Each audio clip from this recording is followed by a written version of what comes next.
उन्हाळ्यात आपण पक्ष्यांसाठी पाणी ठेवलं होतं, ते डबे आपण आता रिमूव्ह करतोय. सो आजचा दुसरा दिवस आहे. माझ्यासोबत आज सागर, मानस सुद्धा आहे.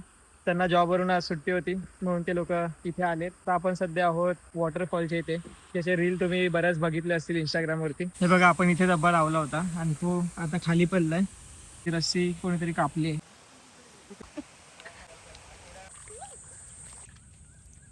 सो आम्ही सध्या या चिखलाच्या रस्त्यावरून चाललो. आम्ही जंगलाच्या आतमध्ये आहे. तो बघा तो कसा येतोय.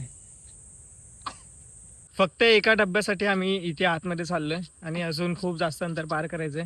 आता आम्ही नदीच्या वाटेने चाललोय. तुम्हाला मी नदी दाखवतो जंगलातली.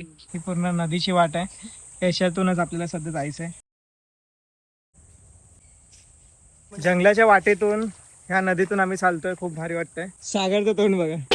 ह्या व्हिडिओमध्ये आम्ही 2-3 डब्बेच काढताना तुम्हाला दिसेल, कारण की तुम्हाला मी आधीच म्हणालो होतो की अर्धा 1-1 किलोमीटर अंतर आम्हाला क्रॉस करावं लागतं, चालावं लागतं. हे बघा नदीतली माती.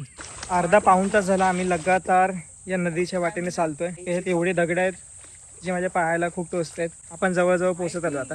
तुम्हाला वाटत असेल थोडासा इझी रस्ता आहे, पण इझी नाहीये. सागर, काय बोलायचं तुला? एक्सपिरियन्स नाही, अवघड आहे धंदा. त्याच्यासोबत फिरणं म्हणजे काय अवघड आहे. कलेजा बाजू में रख के चलना पड़ता है. हे बघा, अशी दगड आहेत आणि असा रस्ता आहे. हे बघा, हा पॅच बघा खूप छोटा आहे. तुम्हाला खालून दाखवतो. आणि आम्ही सध्या ह्यातून चालतोय. खाली किती अंधार आहे आणि वर किती उजेड आहे. समोर जे झाड दिसतं तुम्हाला, तिथे आम्ही डब्बा ठेवला होता आणि तो आता दिसत नाही तिकडे. सो कोणीतरी तोडला असेल. मग आता आपण रिटर्न जातोय. आता मग रोड साईडला जातोय आणि कारण की अंधार होत आलाय. तुम्हाला दिसत असेल पूर्ण जंगलात आम्ही सध्या आहे.